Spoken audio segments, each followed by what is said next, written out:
England decides on the 5th of May, we will decide and finally have power over how we vote for our additional voting system, vote system, or the first past the post system. What is first past the post? Well, I'll give you an example.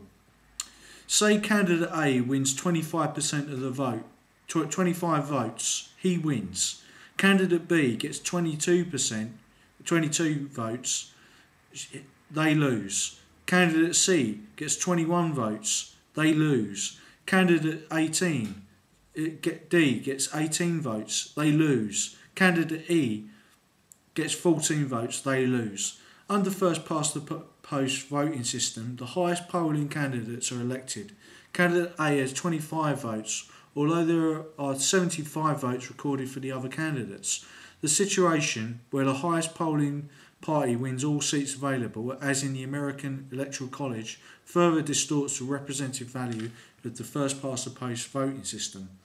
So first past the post is what's called a positive voting system, because it only counts those votes for the first candidate to pass the post. It's a horse racing analogy.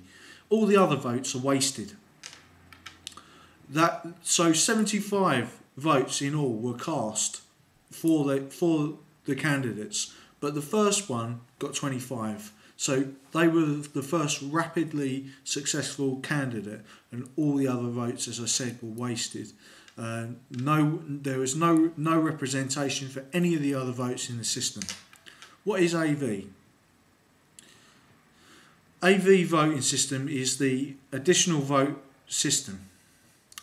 AV represents a logical progression from first past the post, preserving the traditional one member, one constituency. It ensures all MPs have a real mandate while delivering greater choice and eliminating the need for tactical voting. What is the alternative vote? The alternative vote is very much like the first past the post. Like first past the post, it is used to elect representatives for single member constituencies, except that rather than simply mark one solitary X on the box of the ballot paper, the voter has the chance to rank the candidates on offer. The voter can put a first choice by their preferred candidate and can continue if they wish to put a second by their second preference, and so on, until they don't care anymore or they run out of names.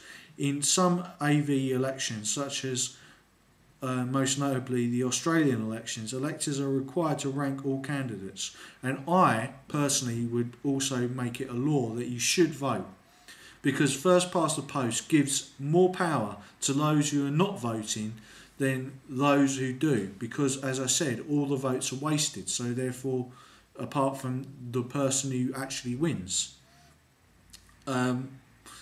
If a candidate receives a majority of the first preference votes, more people put them as number one than all the rest combined, then they are elected. If no candidate gains a majority on first preference, then the second preference votes of the candidates who finish last on the first count are redistributed. This process is repeated until someone gets over 50%.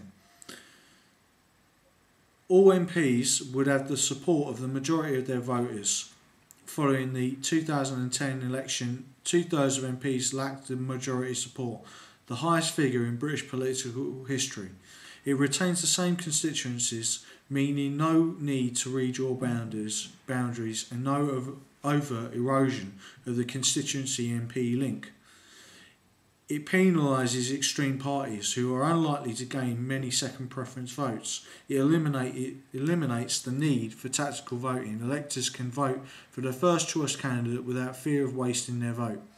It encourages candidates to chase second and third preferences, which lessen the need for negative campaigning. One doesn't want to alienate the supporters of another candidate whose second preference one wants, and rewards broad church policies.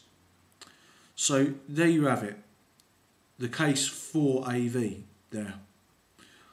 But what does InfoChem think about the system? Well, first past the post delivers strong governments, but it delivers governments that may only have 30% as the Conservatives had under Margaret Thatcher, or 28% under Blair, or 35% under Brown. The two main parties, therefore, have a vested interest. Although I am a Labour supporter, the two main parties have a vested interest in keeping first past the post. Why? Because it means that only those two major parties, and maybe the Liberal Democrats, since now they've become into government, are able to get into power. Now, in AV is, in a sense, a form of proportional representation, the additional vote, or the alternative vote system.